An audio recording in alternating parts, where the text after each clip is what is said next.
for joining us on the news at 10 tonight. Global migration crisis, xenophobia and turmoil in Burundi top the agenda as the African Union Summit opens in South Africa. A High Court in Pretoria grants an interim order preventing Sudan's President Omar al-Bashir from leaving South Africa pending an urgent application for his arrest. President Muhammadu Buhari pledges Nigeria's commitment to the ideals and aspiration of the African Union Agenda 2063. And the European Union Space Agency says that its comet, Lander Philae, has woken up and contacted Earth.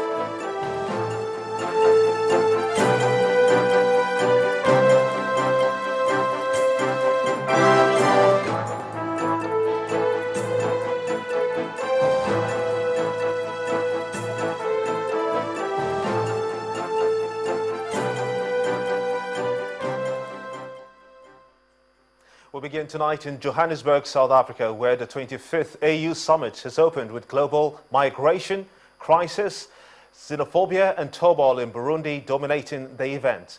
The event kicked off with the African leaders congratulating newly elected presidents, including Muhammadu Buhari of Nigeria, Mozambique's Philip Nyusi, and Pakalitha Mosisili of Lesotho.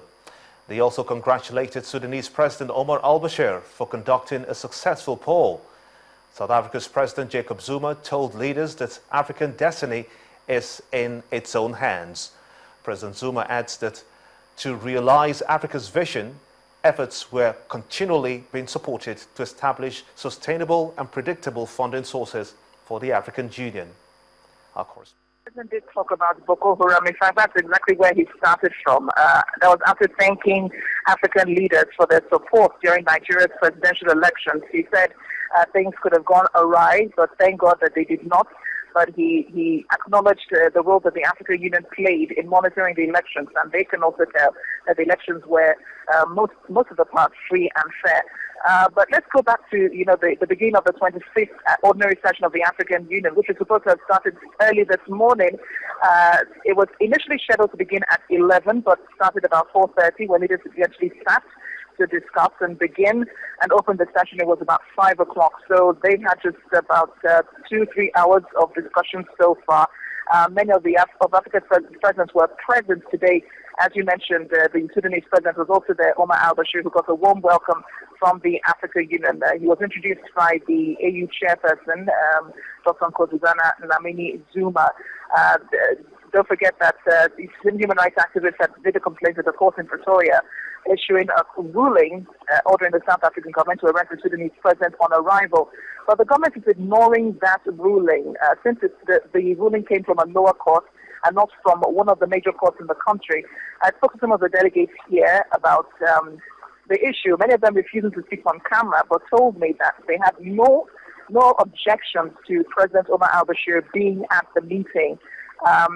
We eventually got hold of the Sudanese Minister of Foreign Affairs, Professor Ibrahim Ganda, who said the president had decided to attend the summit on the invitation of the South African President, Jacob Zuma, as well as the African Union.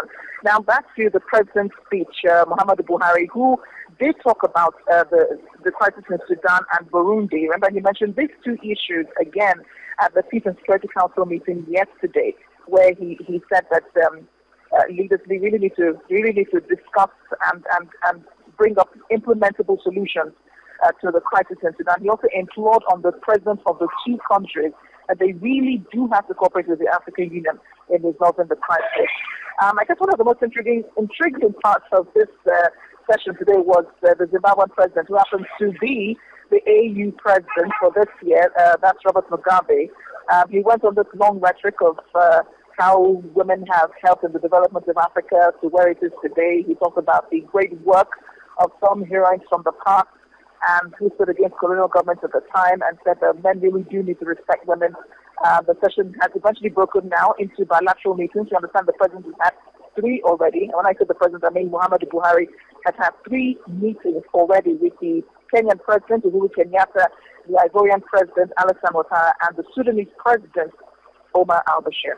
At this point, nothing really will happen. The Sudanese president is already participating in the African Union meeting, although the ICC had issued a warrant, don't forget the AU does have a position on the ICC ruling in the first place, the warrant, and the AU have decided not to arrest any certain African president because they feel that the ICC is witch hunting African leaders, saying that most of the warrants that the ICC has issued has been on certain African presidents, and they've always tended to look, just to this part of the world. Nothing really is going to happen. Jacob Zuma, I believe, is standing with the African Union on this issue, and he has no plans whatsoever to arrest the Sudanese president or hinder him from attending the summit. He was the one that invited him to the summit. The AU also invited him, and he's also a guest.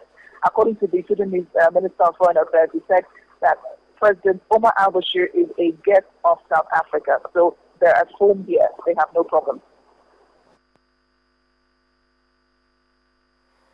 Our correspondent Amarachi Ubani in South Africa, venue of the AU summit. Meanwhile, Nigeria's President Muhammadu Buhari also took the stage at the AU summit and told his contemporaries how pleased he is to address them barely 2 weeks after his inauguration as the President of Nigeria.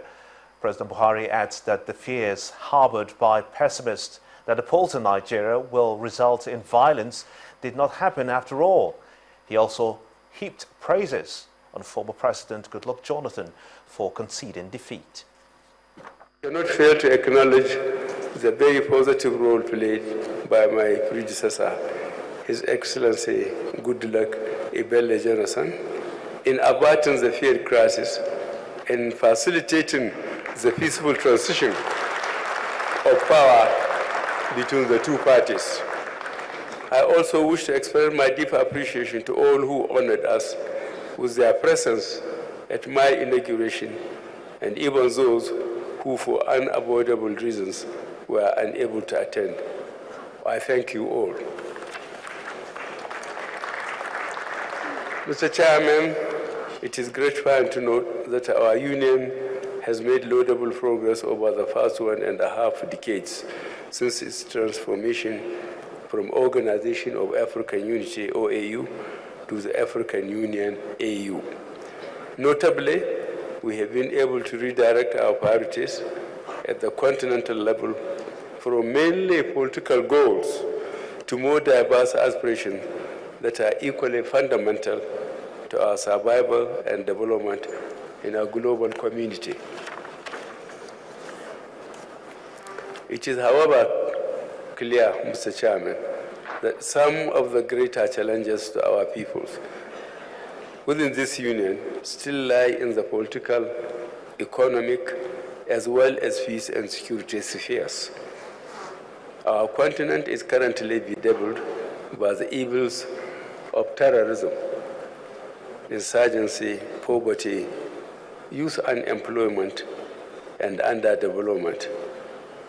Added to this, the destructive effects of the inhuman and criminal campaigns of the Boko Haram insurgency in Nigeria and neighboring countries, the Al-Shabaab attacks in East Africa, and the activities of Al-Qaeda in the Maghreb, all bear testimony to a continent under siege. Mr. Chairman, Excellencies, and colleagues, on our part, I was indeed on my assumption of office that the best approach would be to work within the framework of the Lake Chad Basin Commission. Nigeria's President Muhammadu Buhari. Staying with the AU summit, South African judge has barred Sudan's President Omar al-Bashir from leaving the country pending an urgent application for his arrest. However, state prosecutors have in turn requested for more time to prepare to respond to arguments for the urgent application for the arrest of Sudanese President al-Bashir, asking that it be stood down for Monday morning. President Omar al-Bashir's visit South Africa for the African Union Summit stands accused in an ICC arrest warrant of war crimes and crimes against humanity over atrocities committed in the Darfur conflict. He was first indicted in 2009. Well, South African President Jacob Zuma, ruling African National Congress, ANC, responded furiously to Sunday's court order accusing the Hague-based ICC of seeking to impose selective Western justice by singling out Africans. Well, the ANC says that it holds the view that the International Criminal Court is no longer useful for the purposes for which it was intended. A human rights group, the South African Litigation Centre, earlier petitioned the Pretoria High Court to force the government to issue an arrest warrant for Bashir. Sudan's foreign minister, however, tells correspondents that his president cannot be barred from returning to his country. We believe that this is part of trying to cast shadow on the issues that are being discussed in such summits. This is not new to us. This has been subjected to for many times. We believe that ICC is a court that is targeting African leaders only. We never hear that the court has targeted any other leader anywhere in the world. Though you know there are many who have committed crimes everywhere in the world. President Bashir was defending his people. He committed no crime. It's a political case.